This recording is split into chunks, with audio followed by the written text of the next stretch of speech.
Hello, Ron. Bumblefoot Fall here, and you are watching the Carr Stereo podcast. Hey friends, Steve Brown here, and you are in my home studio, which we're going to be doing a grand tour with my good friend Terrie Carr on the Carr Stereo podcast.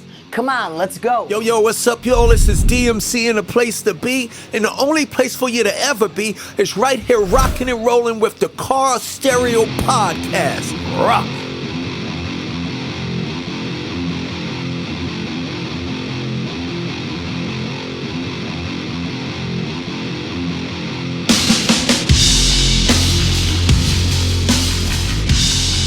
Stereo podcast is so excited to welcome the one and only, the man, the myth, the legend, one of my favorite vocalists of all time. I was just listening to Anytime You Want Me, Anytime. It's Robin McAuley. You, Glenn Hughes, Graham Bonnet. These are all my guys that were in my wheelhouse of growing up and loving beautiful, incredible melodic rock and roll. So welcome to the Carr Stereo podcast. It's awesome to see you.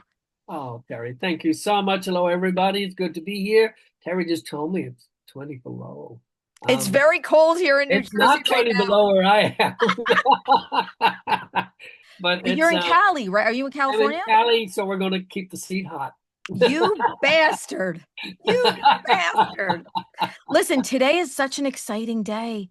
It's release day for Paralyzed. It is out now. What does it feel like coming in hot on record number 3? And when I say hot, I am talking smoking hot. This is next level for Black Swan. Congratulations. Everybody is on not 10, but like 50. Thank you. And you know, what a contradiction in terms, because, well, it works for you because you're 20 below. It's February 27th, and it's a record Paralyzed because we're on a frozen scape with a very icy artwork, very icy, which I love. Cover, beautiful, which is a beautiful vinyl. Anybody who fancies placing that on order, it's amazing. Yes, hello everybody. Thank you. We're very excited about Paralyzed. Who'd have thunk? Our third record that started out as a glorified label project. I think we sound like a band. I think we sound really like a band from Shake Yourself to Generation Mind and now to our third record. We're pretty excited, yeah. I mean, like I said, the band firing on all cylinders. This is definitely, I want to say like this is a Reb Beach record, but it's also a Robin McAuley record. And it's also, you know, a Pilson and Matt record. Yeah. I mean, you've got an amazing rhythm section. I've seen Matt so many times with Ace Frehley. He also plays with Mr. Big. Jeff Pilson, of course, is like just, you know, he's the End Machine and Dokken and Foreigner. What an incredible, incredible band. At this point in your career, what does it feel like? I mean, to be with these A++ musicians and just be able to, everybody says it like, I can't believe Robin sounds better than ever. First of all, what are you doing to sound better than ever? Not an easy task. And what does it feel like to be with these guys on this project? Just that, you know, a lot of people say, hey, how did this come about? You know, the short and the long of it is really, I've known Jeff a very, very, very, very long time. Jeff was with Michael Schenker and myself on the first Unplugged tour. Jeff Pilson, for those who don't know, was best man at my wedding. So I did not know that. Wow. We married 34 years this year, and I've known Jeff 2-3 years before that. So that's how long Jeff and I go back. Musically, we've always had similar tastes. When he called me on this Black Swan project, he said, I'm not calling any other singer. I really want you to do it. You need to be heard. And he said, I spoke to Reb. Reb did Tooth and Nail with Dokken. So he's definitely in.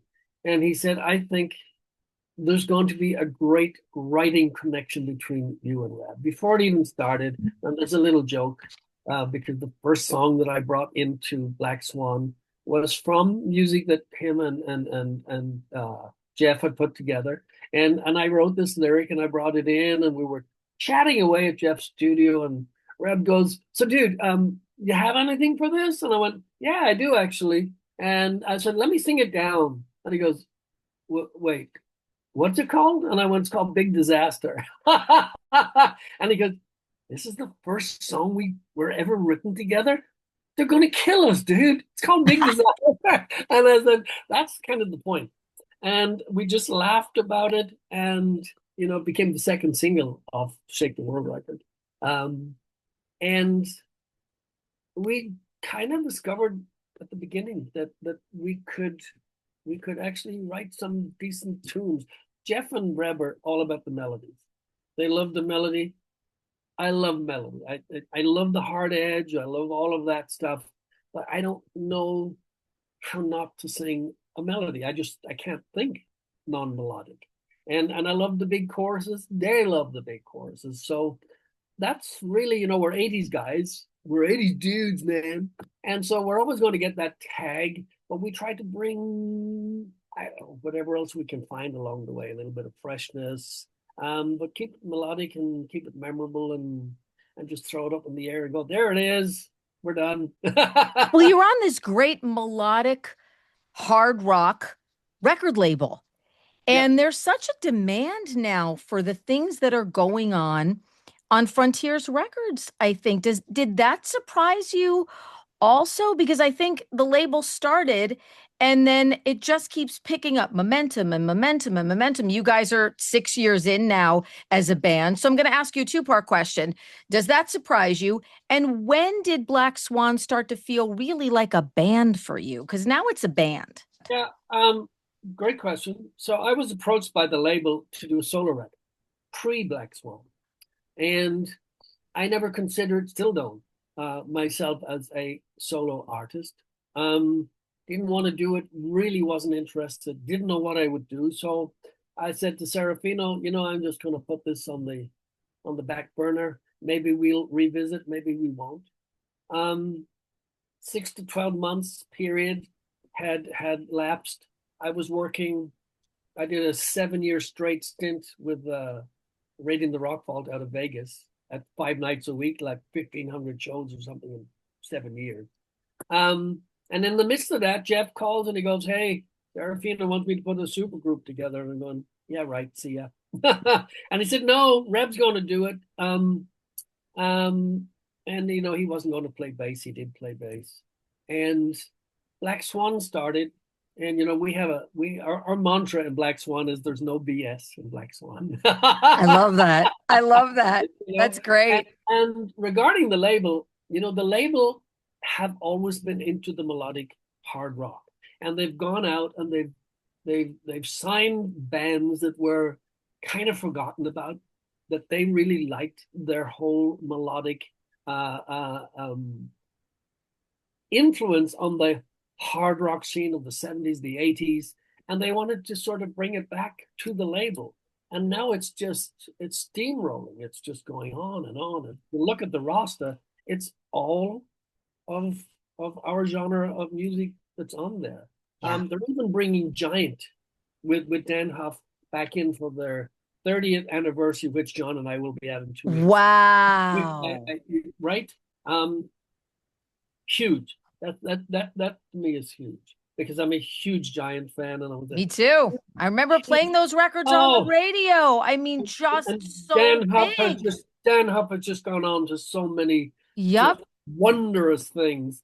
But of course they have everybody from Journey to Whitesnake to Stryper to Mickey Thomas and Starship is on there. It's just crazy. All melodic hard rock. And so enter Black Swan into the picture.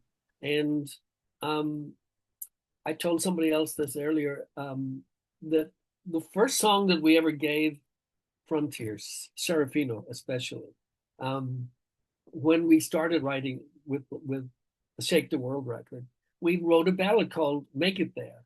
And so Jeff goes, "I think we should give him this one first, just to wet his whistle." So we sent him this like really tearful ballad. I don't know. I'm not sure we were taking the piss really. But we sent it to him and he sent back this really nice email, and he said, you know, if this was 1988, I'd buy each of you a Ferrari. And I really, true story. And I wrote back and I said, well, since it's not, I suppose a red Ford Fiesta will just have to do. And that's kind of, you know, here we are 3 records in, and we just write, it's what we do. It's what they like. It's what they like. But we like to bring a little edge to it, a little freshness to it, our style. You know, I think, oh God, help me. Dare I say it, I think when you hear Black Swan now, 3 records in, I think we are quintessentially sounding like Black Swan. I think we sound like Black Swan. I think the songwriting is next level. And I think the playing is next level. The songwriting on this record is next level. There's 11 tracks on Paralyzed. Yes. And let's break down a couple. I mean, it's release day. So it opens up with When the Cold Wind Blows, which is like thunder and guitar and Reb kind of just knocking it out of the park. I think it's a perfect opening track. It's sequenced so perfectly, by the way. Thanks to Mr. Pilson. Okay. We go, yeah, you do this. You do it. Yeah, you're good at this. Reb and I were going, because we had decided Paralyzed would be a single, shoot a video. If I Was King would be a video, single. And then Reb was like, we said, how about we just put When the Cold Wind Blows and If I Was King right up there at the front? Why wait? Why save it? And Jeff was going, now, come on now, guys, you know, we have to balance this out. I went, to hell with balance. What does that got to do with it? No, I think it's brilliant. I think you put that stuff up front, and that's, you know, I literally was listening to it. It was like my hair was blowing back. One of the best intros ever. Absolutely, no question, no question. Reb is absolutely on fire. You know what? And I tell everybody because it's how I feel. He's got all of the flash. He's such a great guitar player. And he sort of puts everything onto the track, and then he blossoms out at the end of these great solos. I thought there were 2 guitar players on the record. Oh my God. And I had to look twice and I'm like, is there anybody else playing? And I'm like, when I first got the stream link a while ago, and I'm like, there's no one else on this record. It sounds like there's multiple guitar players because he's doing, it's such a diverse record. All the songs are very, very diverse. You've got a bluesy feel to some. You've got the ballad to some. You've got the thunder godness to others. But there's still that Black Swan-ness to every song. Yeah, when we decided on, or Jeff decided that, he said, I think Cold Wind Blows is the best opener. And I went, I'm so happy you picked that because it's one of my favorite tracks on there. And he said, doesn't it really sound like Black Swan? I said, because it really is Black Swan, you know? Reb loves to mix it up. So, you know, he comes in out of Pittsburgh. Jeff and I live pretty close to each other here in LA. And Reb will come in and they'll shred for a couple of weeks. And then they'll dump it on my desk. And then I get all intimidated. I'm going, I want my mommy. I don't know what to do. Because these guys have got such a track record of just great songwriting, great music, great bands. And then they throw it to a stupid Irish guy who's going, I don't know what I'm supposed to do with this. What if I don't meet your sort of your standard, your level? And Reb goes, dude, you could write the phone book. So I send him back a rough demo and we tweak it a little bit. Reb will go, you know, you're singing a major over that minor chord. I went, oh yeah, I knew that. I'm a singer. Of course I knew that. And we might change a word because they like that word better than the other. Sing a note here. He goes, I like that other note better. And that's really all that we do. We get in. I come to Jeff. We just do maybe a 10-minute pre-production just so that we understand where the song is going. I start recording. And I usually have a lead vocal and all my harmonies done in about 2 hours, 2.5 hours. And, so what are you doing for this though? How is this Oh. Always sounding so great. And Once I'm off the air, I won't speak now for the next 2 is that days. true? Is silence something for you? Because some people tell me like, I'm silenced, I don't drink, I don't do this, I don't do that. Vocal rest is like super important. I use one of these little things. I'm not paid to advertise this, but I use this little vocal mist, and really all that is a saline solution. It's like microcosm particles that just moisturize your vocal cords. You have to include that with vocal rest. I've learned a technique how to project without killing myself. Make it loud out here as opposed to coming from here. It's I don't eat like about 4 hours before a show. I don't that sort of stuff. I watch the diet. I love a glass of wine. I love bourbon. But when it comes to showtime or tours, I live like a priest for as long as it takes. Priests probably drink, don't they? I call it pregnant lady syndrome for vocalists. Yes. I've had a few vocalists say that to me, like, we're like the pregnant women on tour because we don't do that stuff. We don't mess around, and we're not drinking, and we're not, we really have to be really, really careful about what's going on. If you care, Terrie. If you care. And there's some people who just could give up whatever. Yeah. Well, yeah, right on, dude. That just doesn't work for me. I wish it did, but it doesn't. And the show comes first. And for me, the show has to be entertainment. I'm all about entertainment. Give me a show. Don't give me a posturing and all of that sort of. What's all that? What is that? You can do all that and come across hard and heavy, but I'm not up there supposed to. I'm going to kill somebody. Dude, I'm going to kill any of that stuff. It's about the show. It's about the performance. And I've seen Reb and Jeff play live multiple times, and they have a very high standard. And when you see Reb play live, what you hear on record, he dials that in. I think all of those winger guys are the great underrated players of all time. Paul Taylor, like, they just are that amazing musicians, just incredible. Kip is out writing symphonies, performing symphonies. Right? He was always such a mega talent. Wait, did he name the band? Yes, he did. He did. Yes, Kip Winger named Black Swan. Where did this come from? He did because we were like, we were writing down all of these ridiculous names. Like, give me one. Just give me one. I can't remember now. But we had a list of names, and we were going, seriously, dude. All right. So Reb's in a conversation with Kip. And because of when Shake the World was written, it was right through COVID pandemic. Right at the beginning, we got it. Yeah. Right. And so Black Swan deals with an economy. It's a real statement. It deals with something is about to happen when there's a black swan, and it usually affects the economy. And they were just chewing the fat because, unbeknownst to me at the time, Reb would take all the rough mixes and go to his buddy Kip. Kip, tell me what's wrong with this. Have a listen to this. Of course, when he told me. Wow. So Kip was in the underbelly of the Black Swan. You can't play this to him. And he goes, of course I can. Who else am I going to play it to? And I'd meet Paul Taylor, and Paul would go, killer record, dude. And I go, where did you hear it? I haven't even heard it. He goes, oh yeah, Reb played it to me. Reb would play it after a show. We'd be on the bus. He'd be playing, and he goes, killer shit, dude. And I'm going, huh?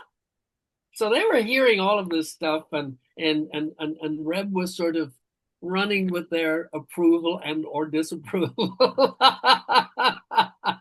And he'd come back and he'd tell me this, and he'd tell Jeff this, and I go, wow, I guess we were in kind of good hands, maybe, Another set of ears and eyes on things, but non-intrusive, which is kind of cool. Like non-intrusive and really good. Yeah. And I did Monsters of Rock last year with MSG, and I saw Kip and his wife boarding sort of a block down, and my wife was with me, and I said, I'm just going to say a quick hello to Kip.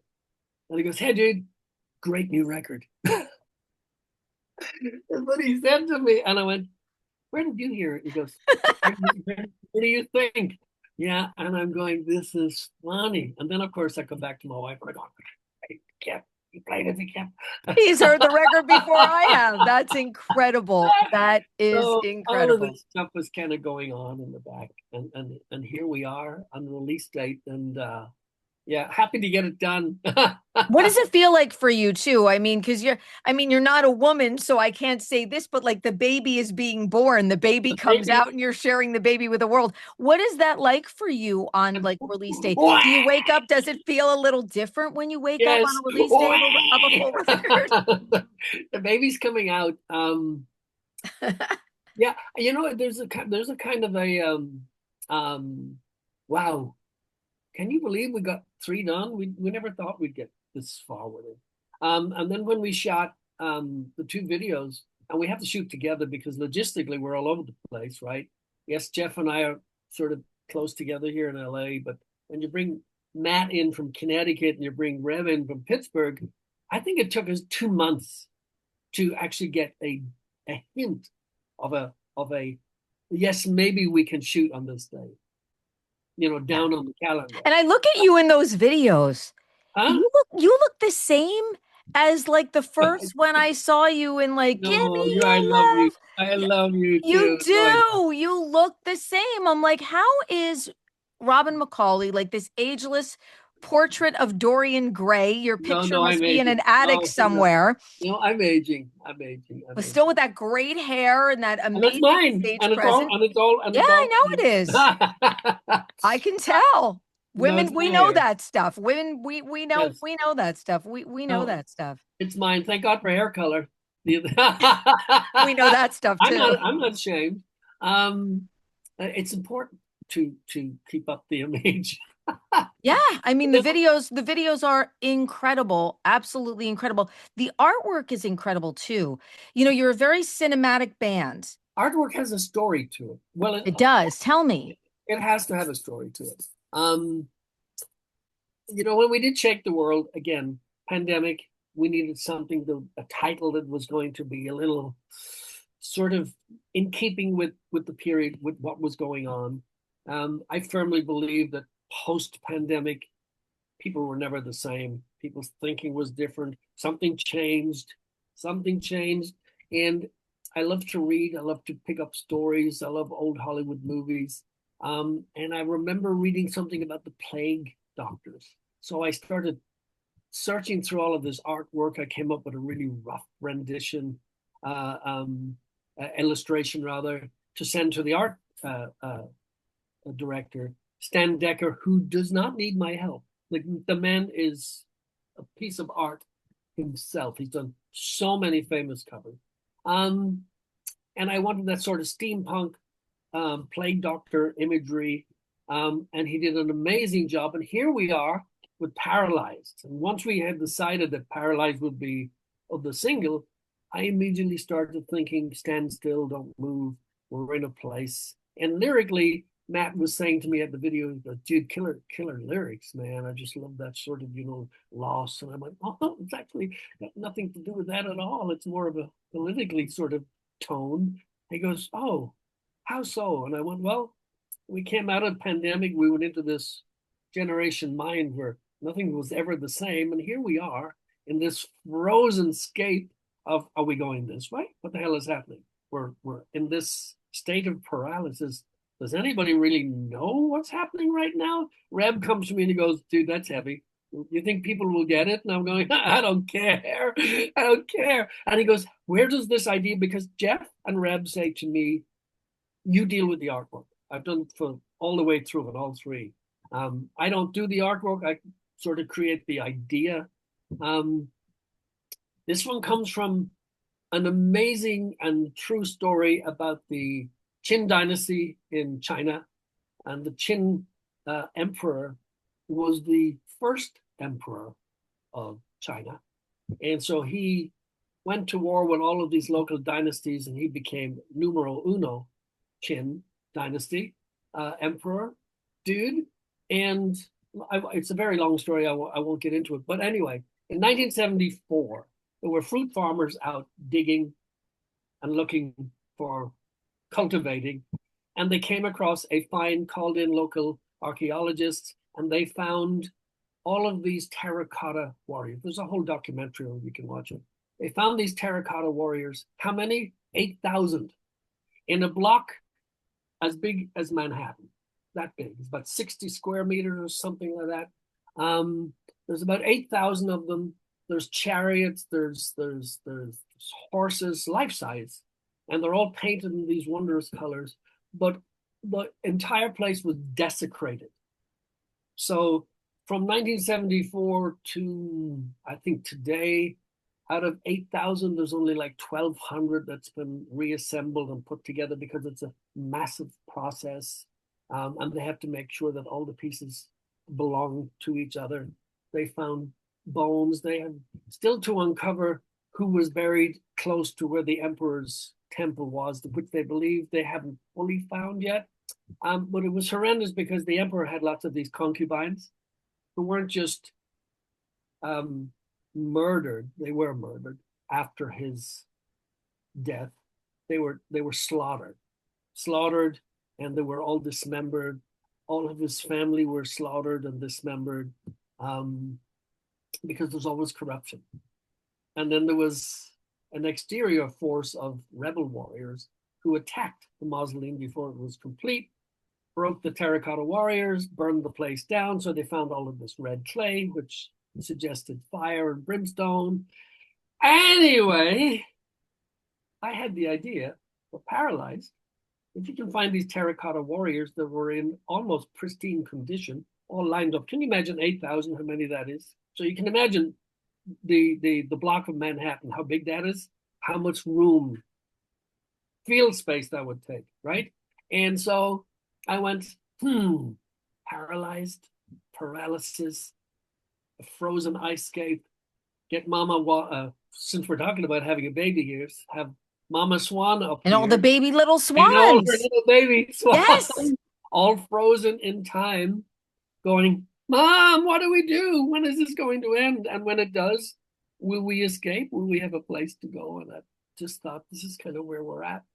And there's my short story. And now I even look at the artwork in a completely different way. Right? And of course, I'm when I tell Jeff and Reb, they're going, dude, you have some serious But it's mesmerizing. It's mesmerizing. But you're so cinematic. You're a cinematic, visual, big singer. We have visual singers, whether it's a Rob Halford or